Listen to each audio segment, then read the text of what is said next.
Joining से retirement तक की बात हम करते हैं किसमें, ह्यूमन रिसोर्स डेवलपमेंट में।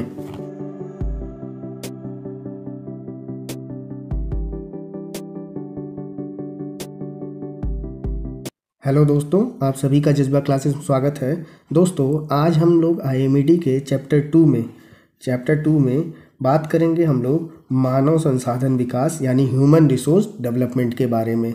दोस्तों, इस चैप्टर के नाम में ही सारे अर्थ छुपे हुए हैं। पहला शब्द क्या है, मानव, दूसरा है संसाधन, तीसरा है विकास। किसी भी कंपनी में मनुष्य का होना बहुत ही आवश्यक है। ये आप भी समझ रहे होंगे कि किसी उद्योग में बिना मनुष्य के कार्य नहीं हो सकता है। तो ये मनुष्य जो है यानी ये जो मानव है ये एक क्या है, एक संसाधन है। किसमें, एक उद्योग में, और उसी व्यक्ति का हमको विकास करना है।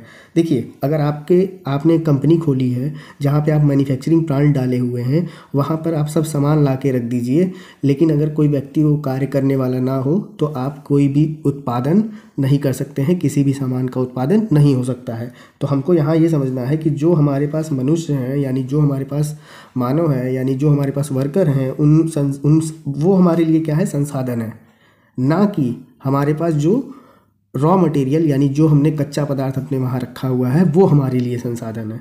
तो संसाधन का अर्थ यहाँ पर किससे हुआ, हमारे मानव हुए यानी हमारे वर्कर हुए, और उन संसाधनों का हमको क्या करना है, विकास करना है। इसीलिए इस चैप्टर का नाम रखा गया है मानव संसाधन विकास, ह्यूमन रिसोर्स डेवलपमेंट। अब देखिए दोस्तों, ये जो ह्यूमन रिसोर्स डेवलपमेंट है, MHRD है, ये HRD जो है, HRD ये एक्चुअल में है क्या, ये HRD जो है ये MHRD का ही पार्ट है। ये MHRD अब क्या है, MHRD जो होता है ये है ministry of human resource and development. ये भारत सरकार की एक ऐसी संस्थान थी जिसके द्वारा हम क्या करते थे, हम संसाधनों का विकास करते थे। और मनुष्य का विकास किस तरह से हो सकता है, मनुष्य का विकास करने के लिए इस MHRD ने बहुत सारे IIT खोल रखे थे, फिर उन्होंने IIM खोला, फिर इसी तरह उन्होंने बिजनेस स्कूल खोल रखे थे, इसी तरह बहुत सारे उन्होंने रिसर्च इंस्टीट्यूट खोल रखा है। ये सभी इंस्टीट्यूट क्या करते हैं, हर बच्चे को शिक्षित करते हैं जिससे कि वो आगे जा कर के कंपनी में अच्छे से कार्य कर सकें और वो देश की तरक्की में साथ में सहयोग कर सकें। तो हमें ह्यूमन रिसोर्स डेवलपमेंट क्यों ज़रूरी है, क्योंकि हमें राष्ट्र का निर्माण करना है, और राष्ट्र के निर्माण के लिए ही मानव संसाधन का विकास ज़रूरी है। तो हम इस IMED में यानी कि industrial management and entrepreneurship development में हम ये समझेंगे कि जो हमारे वहाँ वर्कर है हम उनका किस तरह से प्रशिक्षण करें, यानी हम उनको किस तरह से ट्रेनिंग दें जिससे कि हमारा काम बहुत अच्छे से हो सके। तो दोस्तों, ये रहा इंट्रोडक्टरी पार्ट। इंट्रोडक्शन में देख लेते हैं कि क्या लिखा हुआ है। इंट्रोडक्शन में हम समझते हैं, देखिए इंट्रोडक्शन क्या लिखा है। इंट्रोडक्शन में लिखा है मानव के विकास से संसाधनों का विकास करना मानव संसाधन विकास कहलाता है। तो देखिए, अगर हमारे पास कोई संसाधन है, मान लीजिए हमारे पास रॉ मटेरियल है, कच्चा पदार्थ है, अगर वो उद्योग में रखा है, उसको मैं अच्छे से बना करके कोई प्रोडक्ट नहीं बनाता हूँ, तो हम किस तरह से विकास कर पा रहे हैं, कोई विकास नहीं हो रहा है। यानी अगर हम हमारे पास कच्चा पदार्थ है और हम एक लास्ट फिनिश्ड गुड यानी कि ऐसा प्रोडक्ट नहीं बना पा रहे हैं, तो हमारा खुद का विकास नहीं हो रहा है, यानी कि मानव का विकास नहीं हो रहा है। मान लीजिए एग्जांपल लेते हैं कि आप किसी भी बॉटल बनाने की कंपनी में हैं, तो रॉ मटेरियल आपके लिए क्या है, प्लास्टिक है। अब आपको प्लास्टिक तो ला के दे दिया गया है कंपनी में, लेकिन आप बॉटल बना ही नहीं पा रहे हैं। तो आप बॉटल तब बना पाएंगे ना जब आप खुद विकसित हों, यानी आपके अंदर ऐसा विकास किया गया हो कि आप डिज़ाइनिंग कर सकें। जब आप डिज़ाइनिंग कर सकेंगे यानी आपके पास संसाधन है, आप मनुष्य हैं, आपको क्या करना है, उसका विकास करना है जिससे कि क्या हो सके, संसाधन का विकास हो सके। इसे ही कहा जाता है मानव संसाधन विकास। आगे हम देखते हैं कि मानवीय संसाधन का अर्थ और महत्व समझेंगे, यानी कि हम मानवीय संसाधन किस तरह से हैं, इस बात को हमको समझना पड़ेगा। अगर मान लीजिए आप स्टूडेंट हैं और आप एज ए स्टूडेंट अगर पढ़ाई नहीं करते हैं तो आगे चल के कोई अच्छा कार्य कर नहीं सकते हैं। तो आपको ये समझना है कि आप खुद एक संसाधन हैं। किसके लिए, आप अपने परिवार के लिए संसाधन हैं, साथ ही साथ आप इस राष्ट्र के लिए भी एक संसाधन है। क्योंकि आप जब अच्छा पढ़ेंगे तो आप किसी कंपनी में जाके कार्य करेंगे, तो अगर अच्छे कार्य करेंगे तो वो राष्ट्र का निर्माण ही तो करेंगे आप। तो ये राष्ट्र का निर्माण ही क्या है, मानव संसाधन विकास है। आगे हम देखते हैं कि ड्रकर साहब ने क्या कहा है। ड्रकर साहब के शब्दों में, व्यावसायिक संगठन में जिन साधनों का विस्तार किया जा सकता है वह केवल मानवीय संसाधन ही है।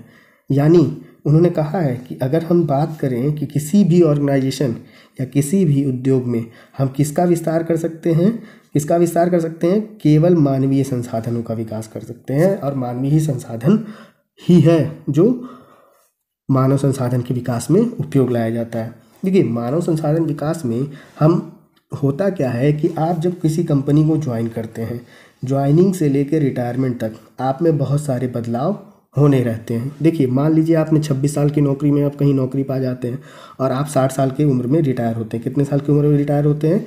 आप 26 साल की उम्र में नौकरी पा गए, आप 60 साल में रिटायर होने वाले हैं। अब इस बात को ध्यान से समझिए कि मान लीजिए आप 2000 में या सन 1995 में नौकरी पाए थे बैंक में, और आज के समय का बैंक आप देख रहे होंगे कि इतनी आधुनिक हो चुकी है कि बिना कंप्यूटर का कोई कार्य संभव ही नहीं है।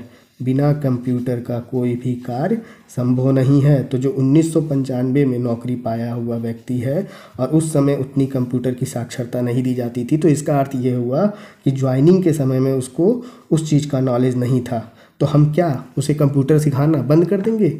यानी कि सन 2012 के बाद या सन 2015 के बाद से जितनी तकनीकें डिजिटल हुई हैं उन चीज़ों को हमको बार बार समय समय पर प्रशिक्षण देने की ज़रूरत पड़ती है। हर व्यक्तियों का प्रशिक्षण होना ज़रूरी है। अगर बिना प्रशिक्षण के कोई भी व्यक्ति विकास नहीं कर सकता है, जिस वजह से उस मानव का विकास नहीं हो रहा है, जिससे कि उसके संसाधनों का विकास होना संभव नहीं है। तो अगला हम देखते हैं दोस्तों कि इसमें फिर से पढ़ते हैं कि इसमें एक निगम के, अमेरिकी निगम के एक अध्यक्ष ने क्या कहा था, हम ये देखते हैं। तो यहाँ पे हम देखेंगे कि एक अमेरिकी निगम के अध्यक्ष ने मानवीय संसाधन के महत्व को बताया। तो महत्व को बताते हुए उन्होंने क्या कहा? उन्होंने एक लाइन अपने वहाँ कहा कि हम वायुयान, फ्रिज, ऑटोमोबाइल, मशीन, रेडियो, जूते, अन्य उत्पादन का निर्माण नहीं करते हैं। हम मानव यानी कि प्रशिक्षित मानव एवं मानव निर्मित उत्पादों का निर्माण करते हैं। किसका करते हैं? मानव निर्मित उत्पाद का निर्माण करते हैं। तो यहाँ पे क्या हुआ? इन्होंने कहा है कि हम मानव यानी प्रशिक्षित मानव और मानव निर्मित उत्पाद का निर्माण करते हैं। यहाँ पे उन्होंने एक सीधा शब्दों में एक ही लाइन में उन्होंने बता दिया कि भैया हम जो हैं ये फालतू की चीज़ें, वायुयान, फ्रिज, ऑटोमोबाइल, मशीन, रेडियो, जूते, अन्य उत्पादन का निर्माण नहीं करते हैं। हम किसका निर्माण करते हैं? हम मनुष्य का, यानी वहाँ जो कार्य कर रहा है प्रशिक्षित मनुष्य का हम क्या करते हैं? निर्माण करते हैं। और इसका निर्माण का अर्थ ये हुआ कि वह उस मनुष्य के द्वारा इन सब चीज़ों को बनवाता है। तो ये जो मनुष्य हैं वो सक्रिय अवयव हो जाते हैं, यानी कि वह सक्रिय एलिमेंट हैं। किसके लिए?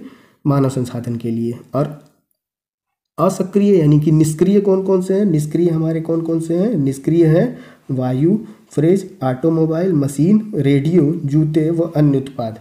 तो ये सब निष्क्रिय हैं, लेकिन हमारे सक्रिय कौन है? मनुष्य हैं। क्योंकि मनुष्य ही तो कार्य करेगा, जो कार्य करेगा वो सक्रिय है, जो कार्य नहीं कर रहा है वो निष्क्रिय है। उसको तो हमने कुछ बना रहे हैं ना। तो यहाँ पर जब हम सक्रिय व्यक्ति के द्वारा निष्क्रिय कार्य को करने के लिए निष्क्रिय चीज़ का उपयोग करके हम उसको एक मूर्त रूप दे रहे हैं, तो यहाँ पर हम किसका निर्माण कर रहे हैं? मानव निर्मित उत्पाद कर रहे हैं, यानी मैन मेड प्रोडक्ट निकाल के लाएंगे। दोस्तों जज्बा क्लासेस आप सभी लोग लाइक करिए, शेयर करिए, चैनल को सब्सक्राइब करिए, दोस्तों के बीच में आगे पहुंचाइए। तो आइए दोस्तों हम बात करते हैं कि प्रोफेसर हेड्रिक हर्बिशियन के अनुसार उन्होंने क्या कहा। दोस्तों आपने मेरे बहुत सारे वीडियो में बहुत सारे लोगों का नाम सुना होगा। ड्रकर साहब का सुन लिया आप लोगों ने, शुरू में हमने बहुत सारे का नाम लिया था। आप इन तरह के जो नामें आते हैं उससे आपको करना क्या होता है कि एग्जामिनेशन में बस इनके नाम थोड़े बहुत याद करके आप चले जाइए।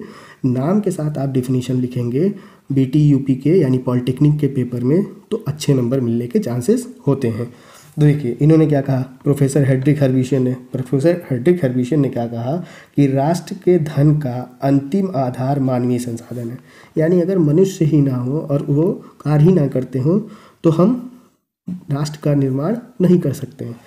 पूंजी तथा प्राकृतिक संसाधन निष्क्रिय संसाधन है। उन्होंने क्या कहा? पूंजी तथा प्राकृतिक संसाधन उत्पादन के निष्क्रिय साधन है। मैंने आपको पहले भी कहा था कि जो पूंजी है, प्राकृतिक संसाधन है, ये सभी क्या है? निष्क्रिय साधन है। तो सक्रिय साधन कौन से हो गए? सक्रिय साधन हो गए मानवीय। इसके विपरीत मानवीय संसाधन सक्रिय संसाधन है। क्या है? इसके विपरीत मानवीय संसाधन सक्रिय संसाधन है। तो सक्रिय संसाधन को हम क्या कहते हैं? Active resources. क्या कहते हैं? Active resources. अब पैसिव रिसोर्सेज कौन से हैं? एक्टिव रिसोर्सेज हैं ह्यूमन। अब पैसिव रिसोर्सेज कैपिटल और नेचुरल रिसोर्सेज।